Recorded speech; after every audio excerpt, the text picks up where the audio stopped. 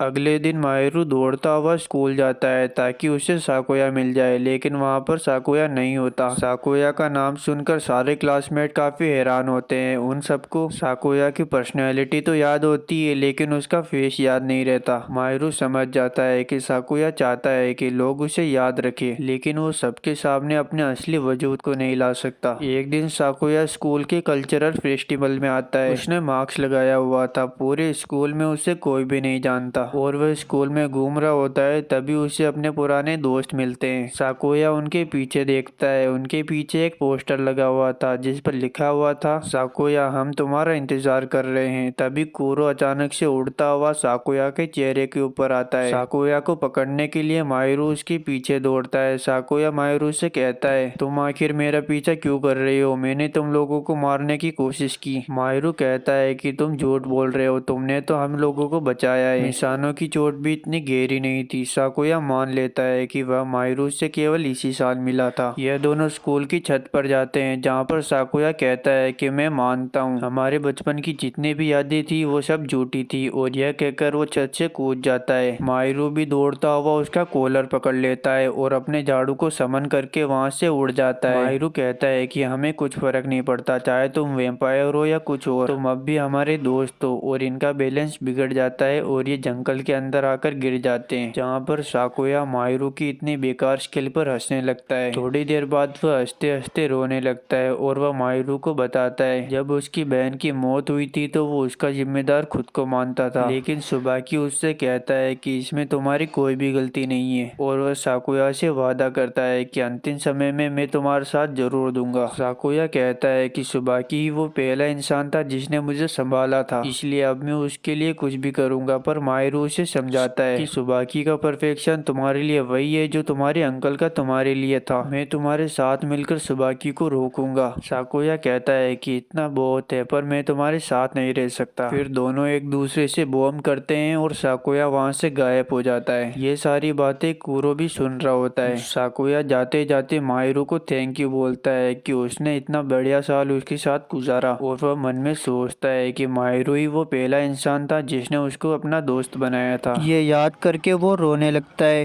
कुछ दिनों बाद माहिरू को एक लेटर मिलता है, पर वो लेटर माहिरू से खुल नहीं रहा था, इसलिए कुरो उसे खोलता है, लेकिन वो लेटर की सील को देखते ही लेटर को क्रश कर देता है। अगले दिन कुरो माहिरू के साथ स्कूल जाता है, जहाँ पर वो लड़कियों के बीच काफी पॉपुलर हो जाता है। शाम को माहिरू और कुरो चिल करने के लिए फायरवर्क्स देखने के लिए आते हैं। माहिरू फायरवर्क्स का इंतजार कर रहा होता है, तभी एक अनजान आदमी आता है जो माहिरू को एक बैग देता है। वह कहता है कि मुझे ये बैग रास्ते में पड़ा हुआ मिला, तो तुम क्या इसे आतिशबाजी से पहले लॉस्ट एंड फाउंड में जमा करा सकते हो। माहिरू इसके लिए मान जाता है, बेटा काफी भोला है ना। रास्ते में माहिरू की टक्कर एक ब्लॉन्ड हेयर वाले लड़के से होती है जो अपने कंधे पर एक कॉफिन उठाए हुए था। वह माहिरू को बताता है कि वह अपने पार्टनर से बिछड़ चुका है और वो उसे ढूंढ रहा है। माहिरू उससे पूछता है कि आखिर तुम इस बड़े से बक्से का क्या करोगी। वह लड़का बताता है कि यह बक्सा वेम्पायर के सोने के लिए है। वो लड़का माहिरू को अपने साथ चलने के लिए बोलता है और ये दोनों आपस में बातें कर ही रहे होते हैं, तभी उनके पीछे एक बड़ा सा धमाका होता है। सभी लोग चिल्ला रहे होते हैं कि एक सिल्वर कलर का सूटकेस फट गया है। यह सुनकर माहिरू घबरा जाता है क्योंकि उसके पास भी एक सिल्वर रंग का बैग था। उसे याद आता है कि उस आदमी ने कहा था कि इस बैग को फायरवर्क्स से पहले जमा करा देना। फायरवर्क्स शुरू होने को केवल 1 मिनट बाकी था। माहिरू कुरो की मदद लेने के बारे में सोचता है, लेकिन वो ब्लॉन्ड हेयर वाले लड़के को सच्चाई नहीं बताना चाहता, लेकिन फिर भी वो उस लड़के के ऊपर विश्वास करता है और कुरो को समन करता है। वह कुरो को अपना ब्लड पिलाता है और कुरो जितनी तेजी से हो सके माहिरू और सूटकेस को लेकर कूदता है और जितनी हो सके उतनी तेजी से सूटकेस को हवा में फेंकता है, लेकिन वो बक्सा फटने से पहले ही नीचे आ जाता है। तभी वो ब्लॉन्ड हेयर वाला लड़का उस सूटकेस को अपने कॉफिन में बंद कर देता है और वो सूटकेस उसी में ब्लास्ट हो जाता है। माहिरू और कुरो उससे पूछते हैं कि आखिर तुम हो कौन। वह लड़का बताता है कि मेरा नाम तात्सु है, एक हॉट स्प्रिंग इन का मालिक। तभी कॉफिन में से आवाज आती है कि तूने उस बॉम्ब को मेरे साथ कॉफिन में बंद कर दिया। उस कॉफिन में से एक छोटा सा बैट निकलता है जिसकी हालत काफी खराब होती है। कुरो उसे देखते ही पहचान लेता है। तात्सु उसे बताता है ये मेरा वेम्पायर यूज है जो सर्वेम्प ऑफ प्राइड होता है। तात्सु उसे अपना ब्लड पिलाता है और वो बिल्कुल पहले जैसा हो जाता है। वह जल्दी जल्दी बक बक करने लगता है और बताता है कि वह कैसे तात्सु से एक हॉट स्प्रिंग इन में मिला था, तब से दुनिया कितनी इथल पुथल हो गई है। कुरो के जाने के बाद सब लोग एक दूसरे से बिखर गए और जो धमाका हुआ था वो सुबाकी ने किया था। हम सभी को एक दूसरे के कांटेक्ट में रहना चाहिए और जरूरत पड़ने पर एक दूसरे की मदद करनी चाहिए। और एक जरूरी बात, केवल सुबाकी नहीं है जो हमारे पीछे पड़ा हुआ है। बातचीत करने के बाद माहिरू मिसानो से मिलने के लिए हॉस्पिटल जाता है, पर कमरे का दरवाजा खुला हुआ था और कोई अचानक से माहिरू को अंदर खींच लेता है। कुरो समझ जाता है कि जरूर कुछ खतरनाक लोग उन लोगों के पीछे पड़े हुए हैं। कुरो के सामने 2 बंदे आते हैं जिनके पास मैजिकल गन होती है और एक सफेद जैकेट पहने हुए बंदा कुरो के ऊपर अचानक से कूदता है। दूसरी तरफ हम माहिरू को देखते हैं जिसको एक स्पेशल फैसिलिटी में रखा जाता है। उसके सामने साइंटिस्ट नामसुकी होता है जो माहिरू को बताता है कि वो अभी C3 के हेडक्वार्टर में। ये एक ऐसी संस्था है जो वेम्पायर और इंसानों के बीच में काम करती है। वो माहिरू से कहता है कि हम तुम्हारे साथ है, बस तुम्हें यहाँ पर बातचीत करने के लिए बुलाया गया है। सुकी माहिरू से साथ में सुबाकी के खिलाफ लड़ने की गुजारिश करता है क्योंकि सुबाकी उसके और माहिरू दोनों के लिए एक बड़ा खतरा है। पर माहिरू कहता है कि ये सब काफी जल्दी है, उसे सोचने के लिए टाइम चाहिए। सुकी कहता है कि इसमें सोचने वाली क्या बात है, हम दोनों का एक ही गोल है, तो फिर क्या दिक्कत है?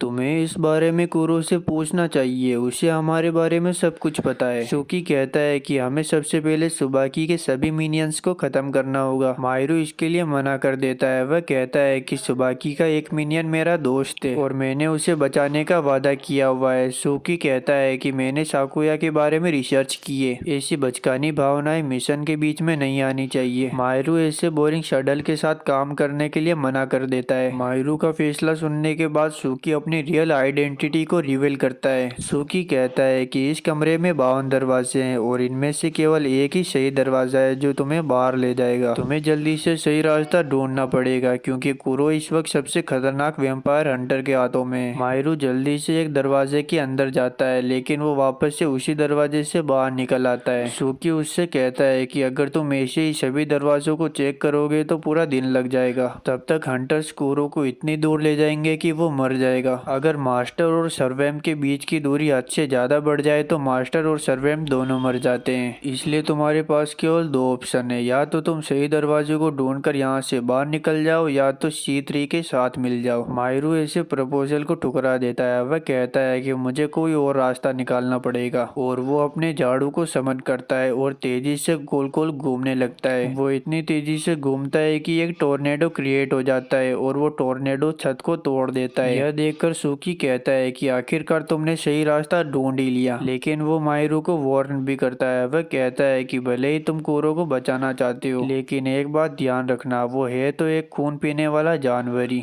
माहिरू उससे कहता है कि वो भले ही एक वेम्पायर है लेकिन उसने उसके अंदर की अच्छाइयों को देखा है। यह कहकर वो वहां से उड़ जाता है। दूसरी तरफ हम कुरो को देखते हैं जो हंटर्स के हाथों से बहुत बुरी मार खा रहा होता है। हंटर्स उससे कहते हैं कि जब हमने लेटर भेजा था तुझे तब आना चाहिए था। कुरो दौड़ता हुआ नदी के पास पहुंचता है। पीछे वाला हंटर चिल्लाकर कहता है कि तुम्हारा मास्टर हम लोगों के कब्जे में है, जिससे कि कुरो का ध्यान भटक जाता है और वो एक पिंजरे के अंदर कैद हो जाता है। अब कुरो सभी तरफ से फंस चुका था। तभी वहाँ पर माहिरू की एंट्री होती है जो कुरो को वहाँ से उड़ाकर लेकर चला जाता है। कुछ दिनों बाद माहिरू और मिसानो तेत्सु के हॉट स्प्रिंग इन में मीटिंग रखते हैं। कुरो और स्नो बात ले रहे होते हैं और तेत्सु काम में बिजी होता है। मिसानो भी एक आरामदायक बेड पर सो रहा होता है। कोई भी माहिरू की ऑर्गेनाइज की गई मीटिंग को सीरियस नहीं लेता। माहिरू और मिसानो दोनों वेल्डिंग मशीन के पास मिलते हैं। वो दोनों बातचीत करते हैं और अंदाजा लगाते हैं कि उन्हें सुबाकी और सर्वेम्स के बारे में कितना पता है। उनकी नॉलेज काफी कम होती है। माहिरू आइडिया देता है कि हम कैंप ऑफ एनवी के मालिक की मदद ले सकते हैं, उसे वेम्पायर्स और सुबाकी के बारे में काफी कुछ पता है। पर मिसानो तुरंत मना कर देता है। वह कहता है कि हम उसके ऊपर भरोसा करने का रिस्क नहीं ले सकते, जो भी करना होगा हम खुद ही कर लेंगे। थोड़ी देर बाद यूज उड़ता हुआ आता है। वो सभी को एक बुरी खबर देता है। वह कहता है कि एक नया खतरा शहर में आ चुका है। यह सुनते ही माहिरू और कुरो उस आदमी को ढूंढने के लिए निकल जाते हैं। यूज के मीनियन के हिसाब से उस आदमी ने काले कपड़े पहने हुए थे और उसके पीठ पर पंख भी थे। थोड़ी देर बाद माहिरू को वो आदमी मिल जाता है। कुरो उससे कहता है कि यह आदमी तो काफी खतरनाक लग रहा है, लेकिन फिर भी माहिरू उस आदमी का पीछा करने का डिसाइड करता है। उस आदमी के हाथों में एक पिंजरे के अंदर कांटे वाला चूहा होता है। यह देखकर माहिरू के अंदर का एनिमलिस्ट जाग जाता है। माहिरू उस बंदे को पकड़ने के लिए गली के अंदर जाता है जहाँ पर वो बंदा पहले ही माहिरू का इंतजार कर रहा था। वो बंदा माहिरू से पूछता है तुम एक एंजल हो या फिर एक डीमन। उसका सवाल सुनकर माहिरू कंफ्यूज हो जाता है। तभी वो बंदा अचानक से एक बड़े से पियानो को समन करता है और फिर वो उसमें एक मेलोडी बजाने लगता है। उस मेलोडी को सुनकर कुरो कमजोर पड़ जाता है और अपने घुटनों पर आ जाता है। वह बंदा अपने आप को एक डीमन बताता है। वो आदमी कुरो को एक लात मारता है। कुरो उड़ता हुआ दीवार के अंदर घुस जाता है। वो बंदा वापस से कुरो को एक लात मारता है और वो छत पे आकर गिर जाता है। माहिरू जल्दी से अपने झाड़ू को समन करता है और ऊपर की ओर उड़ता है। वो बंदा कुरो को बस कुचलने ही वाला था। तभी माहिरू आकर कुरो को बचा लेता है और उसे अपना खून पिला देता है। खून पीने के बाद कुरो अपनी फुल फॉर्म में आ जाता है। माहिरू उस बंदे से कहता है कि तुम आखिर कौन हो और कुरो को क्यों मार रहे हो और जल्दी से उस चूहे को पिंजरे से निकाल दो। वो बंदा बिना कोई सवाल किए चूहे को पिंजरे से निकाल देता है, लेकिन वो चूहा एक और सर्वेम्प में बदल जाता है। वो सर्वेम्प अपने आप को लो के रूप में इंट्रोड्यूस करता है। लो बताता है कि वह ग्रेड का सर्वेम्प था और वो हाइपर एक्टिव है। लो कहता है कि उसका मास्टर है लीच, जो एक ऐसा आदमी है जो अपने आप को एंजल मानता है। लो की बकवास सुनकर देखकर लीच उसे लात मारकर भगा देता है। वो बताता है कि वो भी एक डीमन है, इसलिए उसका मास्टर भी उससे काफी नफरत करता है और उसे बहुत मारता है, लेकिन इसके बावजूद वो अपने मास्टर के लिए काफी ग्रेटफुल है। इन दोनों की नौटंकी को देखकर पक जाता है, लेकिन फिर भी वह सोचता है अच्छा हुआ कि हमें एक और अलाई मिल गया। पर लो कहता है तुम्हें शायद कोई गलत फहमी हुई है, हम तुम्हारे कोई एलोई नहीं है और ना ही हमें किसी की मदद की जरूरत है। कुरो जो हम सभी वेम्पायर भाइयों में सबसे बड़ा है, वो चाहता तो इन सभी चीजों को अकेला ही रोक सकता था, लेकिन उसने कुरो को अब तक माफ नहीं किया है जो उसने पिछली बार किया था जब सातों वेम्पायर इकट्ठा हुए थे। इनकी बातें सुनकर मायरू रियलाइज करता है कि जरूर इन दोनों के बीच में कोई पंगा हुआ है। मायरू उन दोनों की बात को काटते हुए खुद को इंट्रोड्यूस करता है और लो से सबके लिए मदद मांगता है, लेकिन लो मना कर देता है और वो मायरू को ध्यान से देखता है और कहता है तुम मेरे सबसे बड़े भाई कुरो के मास्टर हो, लेकिन काफी ऑर्डिनरी लगते हो। यह कहने के बाद लो वहाँ से चला जाता है। मायरू वापस से होटल में आ जाता है, लेकिन वो हैरान हो जाता है जब वो टीवी के अंदर लिच को एक फेमस पियानिस्ट के रूप में देखता है। मायरू सभी को बताता है कि यह वही बंदा है और ये सर्वेंट ऑफ ग्रीड का मास्टर है। लो एक ऐसा सर्वेंट है जो अपने मास्टर से बोर होने के बाद अपने मास्टर को मार देता है। मायरू लिच की चिंता करते हुए उसके कॉन्सर्ट में जाने का फैसला करता है, लेकिन पूरा कॉन्सर्ट फुल हो चुका था। पर मायरू की मुलाकात एक भले आदमी से होती है जो मायरू को लीच के कॉन्सर्ट के अंदर एंट्री दिलवाने की बात कर रहा है। मायरू उसके साथ जाता है, लेकिन रास्ते में वो सुबाकी के साथी को देखता है। यह वही बंदा होता है आंख पट्टी वाला। मायरू समझ जाता है कि अब सुबाकी लीच के ऊपर हमला करने की प्लानिंग बना रहा है। मायरू जल्दी से लीच के कॉन्सर्ट हॉल की तरफ दौड़ता है। दूसरी तरफ हम लीच को देखते हैं, इधर लीच अपना परफॉर्मेंस कर रहा होता है। तभी सभी ऑडियंस लीच को मारने के लिए उसकी ओर दौड़ती है। लो को पता चलता है कि ये सारे सुबाकी के मिनियंस है, इसलिए लो उनसे लड़ने के लिए तैयार हो जाता है। मायरू जल्दी से लीच के कॉन्सर्ट हॉल के अंदर जाता है, लेकिन वह देखता है कि वहाँ पर सभी लोगों की लाशें बिछी हुई होती है जो कि लो ने बिछाई थी। मायरू लो की ताकत को देखकर हिल जाता है और वह सोचता है कि इस बार तो लो ने कुछ ज्यादा ही कर दिया। इधर लीच पियानो बजाते बजाते ही रुक जाता है। लो उससे कहता है कि आखिर तुम मेरी तारीफ क्यों नहीं कर रहे, तुम्हें तो मेरे लिए तालियां बजानी चाहिए। इससे लीच को गुस्सा आ जाता है और वो लो को किक मारने की कोशिश करता है, पर लो किक को रिटर्न कर देता है और लीच को एक दीवार के अंदर घुसा देता है। मायरू को लीच की चिंता होती है, पर लो कहता है सर्वेम के मास्टर नॉर्मल इंसानों से काफी ज्यादा ताकतवर होते हैं, पर तुम्हारे लिए अच्छा होगा कि कुरो सब कुछ अकेला ही संभाल ले। मायरू लो को कहता है कि कुरो ये सब अकेले नहीं संभाल सकता, उसे तुम्हारी मदद की जरूरत है। इस बात पर लो जोर जोर से हंसने लगता है और वो मायरू को एक बैक स्टोरी बताने लगता है। कई साल पहले 7 वेम्पायर्स आपस में साथ रहते थे, लेकिन एक दिन उन्हें एक ऑर्गेनाइजेशन C3 से एक मैसेज आता है। लेटर में लिखा हुआ था कि हम लोगों को एक खास इंसान को मारना होगा।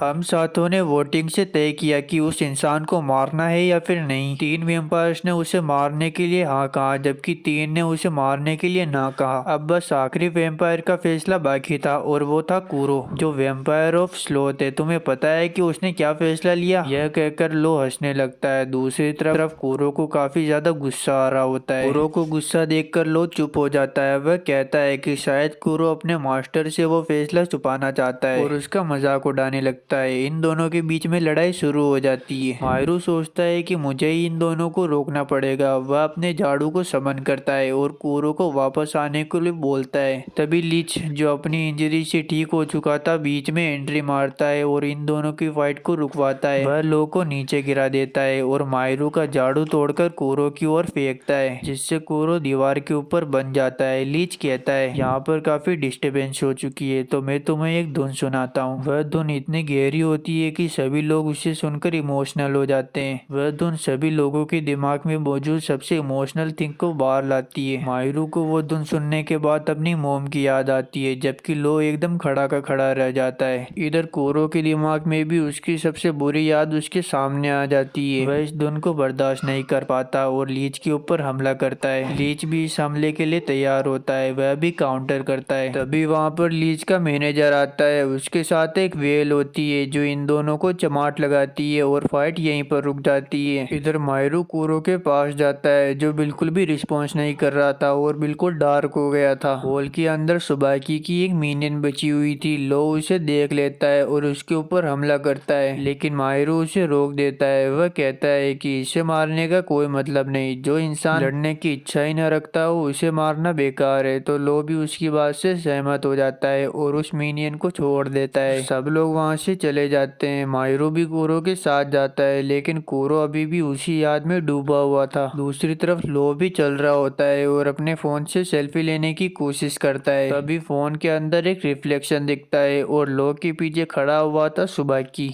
माहिरो होटल वापस आता है, लेकिन मिसानो उसके ऊपर गुस्सा होता है कि उसने अकेले एक्शन लिया। लेकिन उसने एक काम अच्छा किया कि उसने सुबाकी के एक मिनियन को पकड़ लिया। मिसानो कहता है कि हमें इस लड़की को बंदी बना लेना चाहिए, हो सकता है ये हम लोगों के सामने कमजोर होने की एक्टिंग कर रही हो। माहिरो उसे बंदी बनाने के लिए मना कर देता है। तभी तात्सु और यूस डिसाइड करते हैं कि वो इस लड़की का इस्तेमाल चारे के रूप में करेंगे ताकि वो सुबाकी के बेस का पता लगा सके। माहिरो कहता है कि ये खतरनाक हो सकता है। अगर सुबाकी को पता चला कि उसका एक मिनियन हम लोगों के पास है तो वो उसे बचाने के लिए जरूर आएगा। मिसानो को माहिरो की बातों पर विश्वास नहीं होता। माहिरो कहता है कि मैं सुबाकी से तब पहली बार मिला था जब वो बेलिया को मुझसे बचाने आया था। यहाँ तक कि साकुया ने भी उसकी काफी इज्जत की थी। माहिरो इस बारे में कुरो से पूछता है, लेकिन कुरो कोई भी जवाब नहीं देता और कमरे से बाहर चला जाता है। माहिरो भी उसके पीछे पीछे जाता है और उसे रोकने की कोशिश करता है। माहिरो उससे पूछता है कि आखिर क्या दिक्कत है। कुरो उसकी तरफ मुड़कर देखता है। कुरो के चेहरे को देखकर माहिरो को समझ आ जाता है कि उसका मेंटल हेल्थ अभी ठीक नहीं है। उसे याद आता है कि जब से लो ने उनकी पुरानी बातों का जिक्र किया है वो अजीब बर्ताव कर रहा है। माहिरो कुरो से कहता है कि क्या तुमने उसे मारने के लिए हाँ कहा था। यह सुनते ही कुरो अचानक से एक इवल फॉर्म में आ जाता है। माहिरो घबरा जाता है, लेकिन फिर भी वो उससे कहता है कि कुरो घर चलो। कुरो वापस से अपनी कैट फॉर्म में आ जाता है और माहिरो के साथ वापस चलने को तैयार हो जाता है। अब हम रात का सीन देखते हैं। रात को माहिरो उस लड़की के साथ बैठा हुआ होता है। वह लड़की माहिरो से कहती है कि मैं तुम्हारे दुश्मन हूँ, उसके बावजूद तुम मेरे साथ इतना अच्छा बर्ताव क्यों कर रहे हो। माहिरो जवाब देता है कि वो सभी के साथ अच्छा ही है क्योंकि वह लड़ना नहीं चाहता। वह लड़की कहती है कि तुम काफी बोले हो। वह बताती है कि सुबाकी के कमजोर मिनियंस लड़ना नहीं चाहते और वह माहिरो को संभल कर रहने के लिए बोलती है। वह कहती है कि सुबाकी का राइट हैंड हायन से बच के रहे क्योंकि वो काफी खतरनाक और ताकतवर है। सुबह माहिरो की नींद जल्दी खुल जाती है और वो कुरो को देखता है जो कमरे के बाहर सोया हुआ था। तभी उसे लीच के मैनेजर का कॉल आता है। वह माहिरो से पूछता है कि क्या तुमने लो को कहीं पर देखा है। वो कल रात से गायब है और दूर होने की वजह से लीच हर वक्त कमजोर महसूस कर रहा है। दूसरी तरफ हम लीच को देखते हैं जो लो के वापस न आने की वजह से खुद ही उसे ढूंढने निकल पड़ता है। पर तभी उसके पीछे एक अधेड़ उम्र का आदमी आ जाता है। लीच समझ जाता है कि ये खतरनाक है। लीच उससे दूर भागता है, लेकिन वो आदमी इतना तेज होता है कि लीच के दूर भागने से पहले ही उसे चोट पहुंचा देता है। ये लाल बालों वाला आदमी सुबाकी का राइट हैंड हायन होता है। वह लीच से कहता है कि मेरा बॉस तुमसे खुश नहीं है, तुमने हमारे मिनियंस को मार दिया। अब मैं तुम्हें जहन्नुम दिखाने वाला हूँ। और ऐसे करते हुए इनमें फाइट शुरू हो जाती है। हायन से लड़ते हुए लीच काफी बुरी मार खाता है और उसकी पूरी हालत खराब हो जाती है। हायन को तो एक खरोच भी नहीं आती और वो लीच का मजाक उड़ाने लगता है। इसी का फायदा उठाते हुए लीच उसके ऊपर हमला करता है, पर हायन उससे बच जाता है। पर उसके हाथ पर एक कट लग जाता है और वो उसके अंदर आग लगा देता है और अपना चिल्लम फूंकते हुए लीच से कहता है तुम्हारा सर्वेंट लो मेरे बॉस के जूतों के नीचे है। लीच उससे कहता है कि मुझे उस कांटे वाले चूहे से कोई मतलब नहीं, लेकिन मैं एक लाल बालों वाले आदमी से कभी नहीं हारूंगा। हायन कहता है कि कितना बुरा वक्त आ गया है, मुझे एक टैलेंटेड पियानिस्ट को मारना पड़ रहा है। यह कहते हुए वो एक बड़ा सा लाल बवंडर क्रिएट कर देता है। उस बवंडर को माहिरो भी दूर से देख लेता है। वह कुरो को कहता है कि हमें वहाँ पर चलना चाहिए। कुरो पहले तो थोड़ा हिचकिचाता है, लेकिन बाद में वो लड़ने के लिए तैयार हो जाता है। माहिरो वहाँ पर पहुँचता है और वह देखता है कि हायन बस लीच को मारने ही वाला है। हायन काफी खतरनाक लग रहा था, इसलिए माहिरो बिना रिस्क लिए कुरो को लड़ने के लिए भेजता है। पर तभी अचानक से कुरो मेल्ट होने लगता है और अचानक से उसका पूरा शरीर एक क्रिस्टल बॉल में बदल जाता है। वहाँ पर किसी को भी समझ में नहीं आता कि अभी अभी कुरो के साथ क्या हुआ। हायन माहिरो की ओर बढ़ता है। माहिरो जल्दी से अपने ब्रूम को समन करता है, लेकिन वो ब्रूम भी उस क्रिस्टल बॉल के अंदर चला जाता है। अब माहिरो कुछ भी नहीं कर सकता। तभी लीच इन दोनों के बीच में आता है। वह अपने पैरों से ही जमीन के ऊपर पियानो बनाता है और अपने पैरों से ही पियानो को बजाने लगता है। हायन भी अपनी अपनी आंख से हमला करता है। मायरू इन दोनों को देखकर काफी बेबस महसूस करता है। इतनी मुश्किल होने के बावजूद वो लीच की थोड़ी सी भी मदद नहीं कर सकता। वो काफी कमजोर महसूस करता है। तभी लीच उससे कहता है कि ऐसी बेकार भावनाएं अपने अंदर मत आने दो और तुम्हें जो सही लगता है वो करो। थोड़ी देर बाद फाइट खत्म हो जाती है और लीच काफी बुरी तरीके से हार जाता है। हायन उसे उठाकर वहां से जाने लगता है। मायरू उसकी ओर दौड़ता है और कहता है कि मेरे दोस्त को जल्दी से छोड़ दो, लेकिन हायन मायरू को वहीं पर फ्रीज कर देता है और वो वहां से चला जाता है। थोड़ी देर बाद मायरू नॉर्मल हो जाता है। वहां पर मायरू के सभी दोस्त आ जाते हैं। मायरू सबको बताता है कि कोरो इस क्रिस्टल बॉल में बन चुका है। कोरो अपने असली रूप में नहीं था, ना ही उसमें से कोई आवाज आ रही थी, लेकिन उसके बावजूद ह्यूज और स्नो को उस बॉल के अंदर से कोरो की एनर्जी महसूस हो रही थी। उन लोगों को वहां पर एक सेल फोन मिलता है। उस सेल फोन पर बेलिया की शक्ल का एक की चेन लगा हुआ था। उन लोगों को लगता है कि ये सुबाकी के किसी मिनियन का फोन है। उन लोगों का शक सही निकलता है। तभी सुबाकी का कॉल आता है और वह कहता है ये सेल फोन मेरे राइट हैंड हायन का है, तो तुम इसे वापस कर दो। मिसानो कहता है कि अगर तुम्हें ये फोन चाहिए तो तुम्हें ग्रोम और उसके मास्टर को आजाद करना पड़ेगा। सुबाकी उन लोगों से कहता है कि ये कोई आईफोन नहीं है जिसके लिए मैं उन दोनों को आजाद कर दूंगा। मिसानो सुबाकी को याद दिलाता है कि तुम्हारा एक मिनियन भी हमारे कब्जे में है। अगर तुम्हें वो चाहिए तो तुम्हें उन दोनों को आजाद करना ही पड़ेगा। सुबाकी कहता है कि मैं उन दोनों को नुकसान नहीं पहुंचाऊंगा, लेकिन हो सकता है मैं उन दोनों को अलग अलग रखूं। फोन कट हो जाता है और सुबाकी कहता है कि लगता है मुझे प्लान को थोड़ा चेंज करना पड़ेगा। ये सभी होटल वापस आते हैं और डिसाइड करते हैं कि हमें 12 बजे से पहले लीच और लो को वापस से मिलाना पड़ेगा। पर मायरू कहता है कि ये काम नहीं आएगा, मेरा ब्रूम मेरे पास नहीं है, इस वजह से मैं बिल्कुल बेकार हूँ। अब वो लोग कमरे से बाहर आ जाते हैं। मायरू अकेला बैठा हुआ बॉल को घूर रहा होता है और उससे कहता है जरूरत पड़ने पर कोरो ही हमेशा मेरी मदद किया करता था और मुझे उठाकर ले जाया करता था, पर अब कोरो यहाँ पर नहीं है तो मुझे ही खुद स्ट्रॉन्ग बनना पड़ेगा। वह कहता है कि मैंने कोरो के ऊपर कुछ ज्यादा ही दबाव डाल दिया, जिसकी वजह से कोरो के साथ ये सब हुआ, और वो रोने लगता है। तभी उस बॉल में से आवाज आने लगती है। वो कोरो होता है। वो कहता है कि मैं तुम्हारे रोने धोने से काफी पक चुका हूँ। कोरो उस क्रिस्टल बॉल के अंदर एक मिनिएचर डॉल की तरह दिखाई दे रहा था। मायरू कोरो से माफी मांगता है और बॉल से बाहर आने के लिए बोलता है। कोरो कहता है कि मैं बाहर तो आना चाहता हूँ, लेकिन मैं आ नहीं पा रहा। मायरू कहता है कि मैं तुम्हें कैसे भी करके बाहर निकाल के ही रहूंगा, पर कोरो कहता है कि उसे यहाँ पर अकेले अच्छा लग रहा है, क्योंकि उसे किसी टॉक्सिक कैरेक्टर का सामना नहीं करना पड़ेगा।